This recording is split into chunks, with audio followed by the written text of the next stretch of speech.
Hey everyone, how's it going? I am trying something new this week and I am trying to stream this Zoom meeting live on my Facebook page. Looks like it's working from what I can see, which is really good. And there's a reason why I want to do this week. First of all, I hope everyone is having a great week or has had a great week and looking forward to the upcoming weekend. I wanted to take a little different approach to this week's Facebook Live and wanted to use Zoom to stream this to get all nerdy and technical, which I love, because I wanted to actually share my screen in the Facebook Live and go through something with everyone. I wrote a blog post this week that was around how you make food choices, right? How you decide which food is quote unquote good for you, which food is quote unquote bad for you. And I thought it was, I personally think it's quite an interesting blog post. I hope it's useful. I think it's a useful exercise to go through to understand why, looking at maybe just information about a food item is not giving you the whole story, and perhaps some of your preconceived mindset around what makes a food good and bad may not be serving you, and also how one food item might be good for some person and might not be good for another person. So with that said, I'm going to share my screen and I'm just going to kind of walk through the blog post itself and walk through this exercise that I take you through in the post. So hopefully I can do that. Let me just see here. I'm going to share the screen here. I hope you all can see that. If you want to check out the blog post, you can go to my webpage at rjbhealth.coach. Click on the blog, and right now it's the first post. But the title of the post is "Why Your Goals Should Dictate Your Food Choices." That will become obvious as we go through here. But basically, the blog post revolves around looking at two different food items. Right, we have two food items here, and I'm just going to reveal pieces of information about the different food items and why, what makes up them, and kind of ask you which one you would choose just based on what you know about them at this point, right? So the first thing we'll look at is, what's the energy of these two food items that I have in mind here. We have food item A and food item B. Food item A, they both have relatively the same amount of calories, right? One has 140 calories, the other one 149 calories. The 9-calorie difference is relatively insignificant for the most part, so nothing to really worry about per se. But the macronutrient composition of the two food items is somewhat different, right? And really the main difference is coming in the carbs and fat ratios, right? So food item A has 12 grams of fat and 14 grams of carbs, while food item B has 31 grams of carbs and 1.6 grams of fat. There is a slight difference in the amount of protein, but I don't think that that's really a huge difference. The 6 grams of protein is somewhat negligible when you're considering the amount of protein that someone probably needs to eat. So overall, I kind of consider that difference kind of the same as in the 9-calorie difference as well. But just based on this information that you see here, which one would you pick? Really comes down to your preference around carbs and fats, and maybe you have no preference and either one is okay with you, and that's fine. But if you're in the low carb, high fat realm, well, maybe food item A seems more attractive to you at the moment. But if you're in the high carb, low fat paradigm, you might be choosing food item B at this point, right? So keep that in mind as we move forward, right? So next we're going to look at, kind of the breakdowns of the carbs and fats in the two food items, right? So in food item A, which was the higher fat option, right? We see that we have 14 grams of carbs, 12 grams of fat. 6 grams of those carbs are fiber. So if you like to play around with subtracting out fiber from your carbohydrates, if you're in the low carb space, and that might be somewhat relevant to you. And also fiber is good to have in your diet. Food item B, this was the lower fat, higher carb option. Has, again, 31 grams of carbs, this time 10 grams of fiber. Again, if you're playing with fiber minus carbs or looking at fiber as something that you're trying to get in, that might be somewhat important to you. Fibers also could play a role in your goals as well, and why you might choose an option outside of just fiber for digestive health.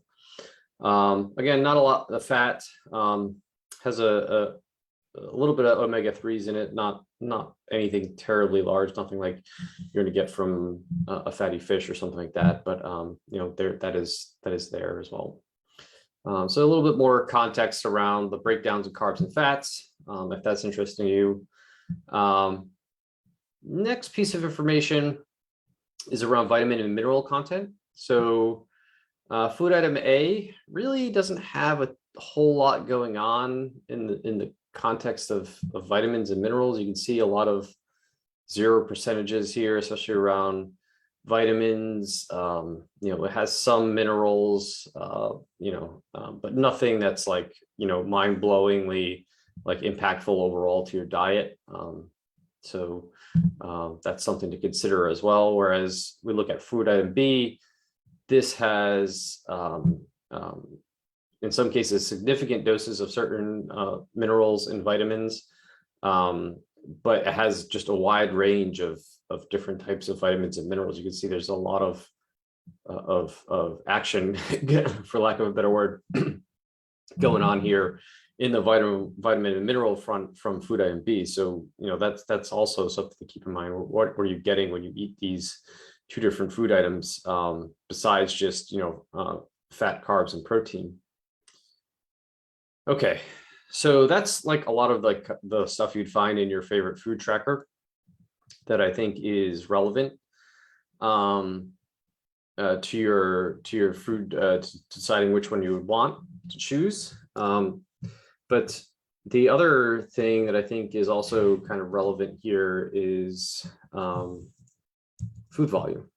And I'll kind of explain why here. I'm going to make the text a little bigger so you can see. So the total weight of food item A is 32 grams, right? Whereas the total weight of food item B is 584 grams. Remember, same calories. They're both going to give you the same amount of calories, but one food item A is only 32 grams and the other one is 584 grams. So maybe grams don't really make much sense to you. You don't really think in terms of grams, which is fine. I understand. Well, food item A, maybe you think in pounds of kilograms. Food item A weighs in at 0.07 pounds, so significantly less than a pound, or 0.032 kilograms. Food item B weighs in at 1.28 pounds, or about a half a kilogram, a little more than a half a kilogram. So yeah, same amount of calories, but huge difference in volume, right? This is a very significant difference in volume. And again, we'll explain why that is important in a second, or may not be important, may be a bad thing in a second. So what are these two food items? I'll let you know. So do you know which one you're going to choose at this point? Does everyone, I'll give you a chance to think about which one you're going to pick. But if you want to know which one, what these food items are, food item A is a perfect keto chocolate chip Nola bar, which I have had these. These are quite tasty. If you're looking for a nice little snack, they are quite a little delicious treat. If I don't say it, they did a really good job replicating something like a regular granola bar with those. So kudos to Perfect Keto. Food item B are the veggies that I eat for breakfast every morning.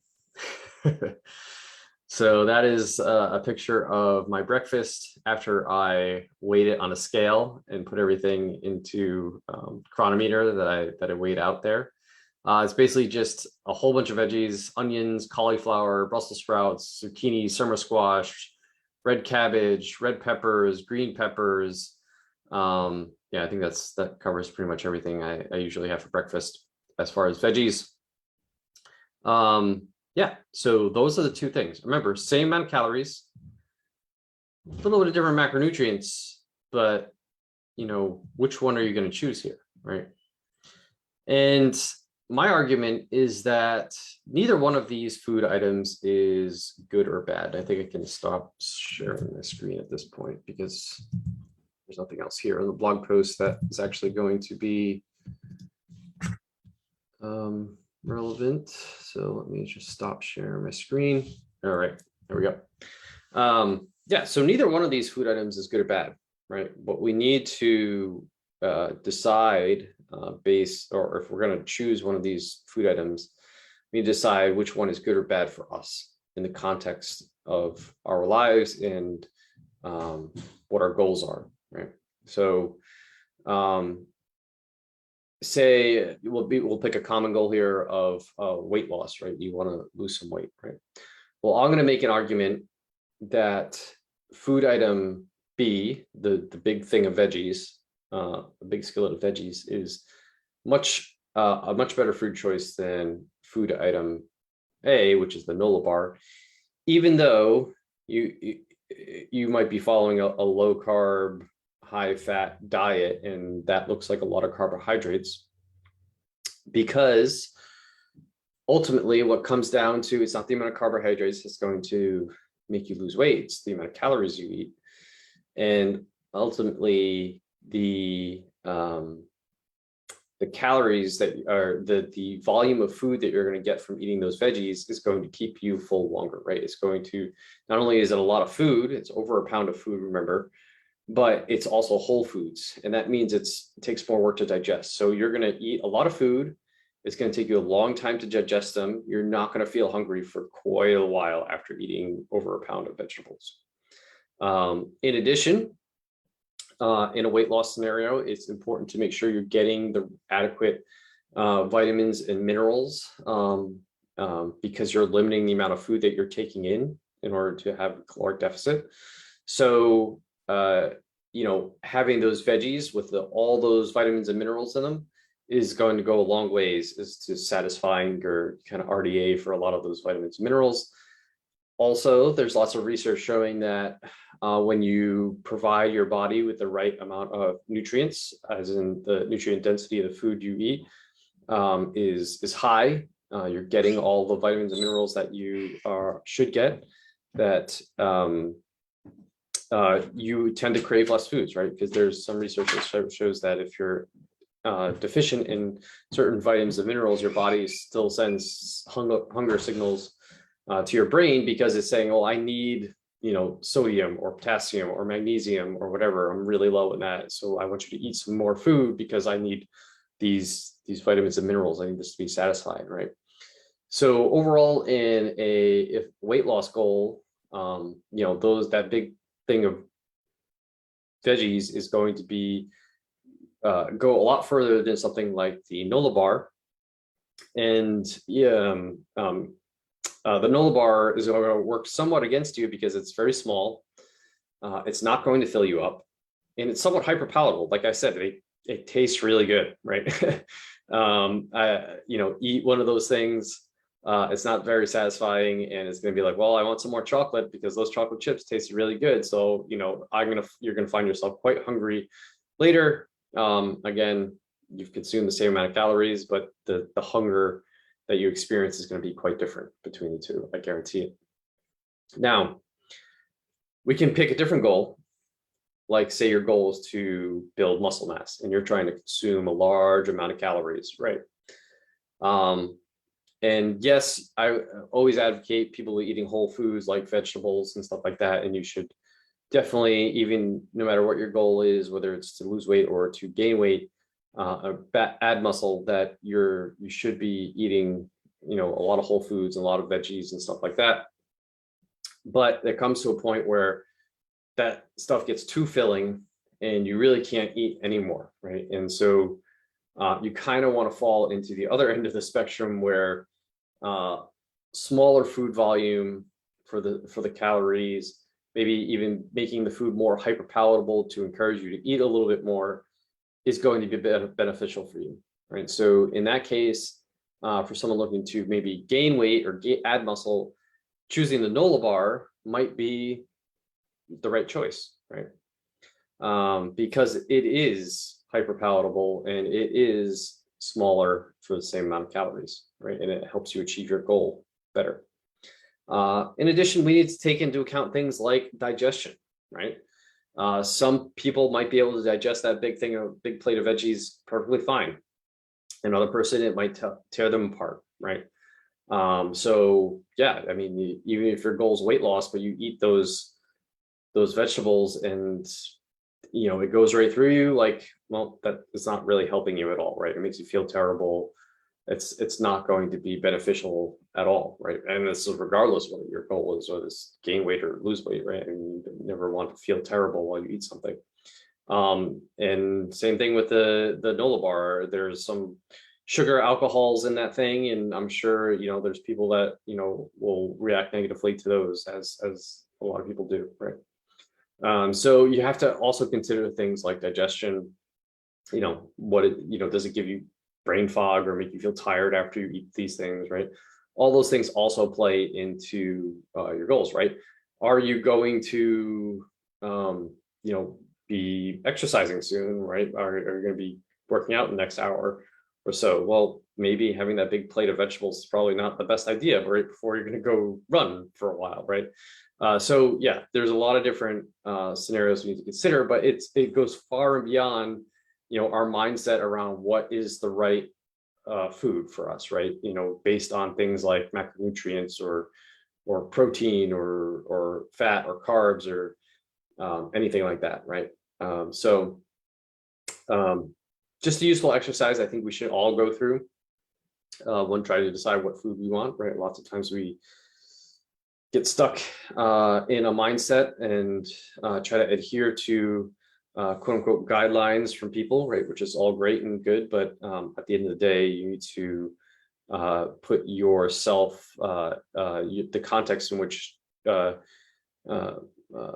you're making these food choices and your goals come before all that stuff. So with that said, I'll end this live. I'm glad it worked out with Zoom and everything. So that's really cool. It's a little trick to have for future Facebook Lives. But with that, if you're interested in getting things like this blog post, the videos, and other stuff that I put out on a weekly basis, please go to my website at rjbhealth.coach and sign up for my newsletter. There's a link at the top. It says newsletter. Click that, enter your email address, and you can jump on the newsletter and get all of this stuff delivered to your inbox weekly. And that'd be a lot easier to then try to stalk me on social media. If you are interested in some one-on-one coaching, I have a couple spots open.